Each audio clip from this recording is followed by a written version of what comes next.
এই হচ্ছে বর্তমান মেলার সামনের অবস্থা। অনেকগুলো পানি উঠে গেছে আসলে মেলায়, আসলে বেশি অবস্থা খারাপ পানির। আপনারা দেখতে পাচ্ছেন পানির অবস্থা কিন্তু অনেকটাই ভয়াবহ।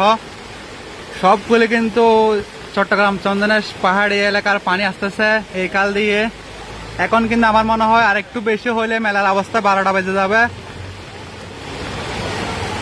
অলরেডি মেলায় পানি ঢুকে পড়ছে, ওই রকম একটা অবস্থা।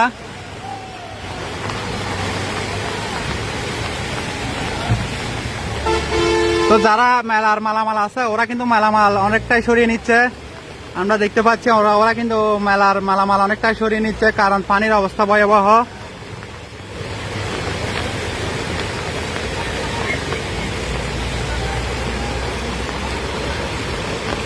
আপনারা দেখতে পাচ্ছেন পানির অবস্থা কিন্তু অনেকটাই ভয়াবহ। মেলার অবস্থা 12টা।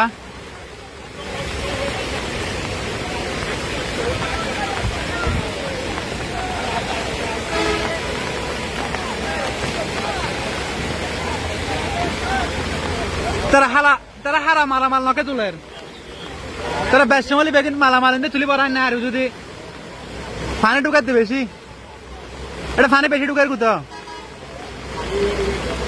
ফিরিস টিরিস যারা তো না আছে, তারা অসুবিধা হবো।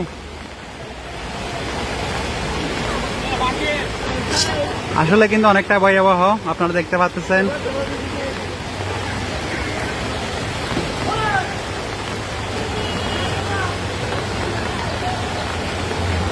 খুবই খুবই ভয়াবহ পানি কিন্তু এখন বেড়ে গেছে। আগে কিন্তু আমি দেখেছিলাম পানি অনেকটাই কম ছিল। ওইখানে কিন্তু মেলায় ঢুকে পড়ছে পানি, মেলাতে অনেকগুলো পানি ঢুকে পড়ছে। আসলে অনেক টাকার মালামাল কিন্তু নষ্ট হয়ে যাওয়ার সম্ভাবনা আছে।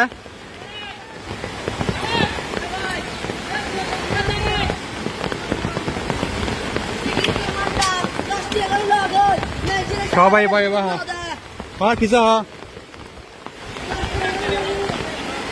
সবাই ভিডিওটা আশা করি ভালো লাগলে শেয়ার করে দিবেন। বর্তমান মেলার পরিস্থিতি এতটুকুই। যদি এখানে কোনো ভুল ত্রুটি হয়ে থাকে ক্ষমার দৃষ্টিতে দেখবেন, এটাও আবার বলে দিচ্ছি আমি।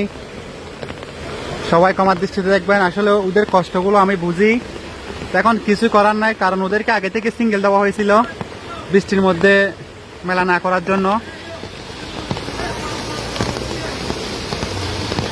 দেখেন ওদের ফের্নিচারের অবস্থা দেখেন। ফের্নিচার অলরেডি আমার মনে হয় বেশি, আর একটু পানি বেশি হলে চলে যাবে পানির সাথে।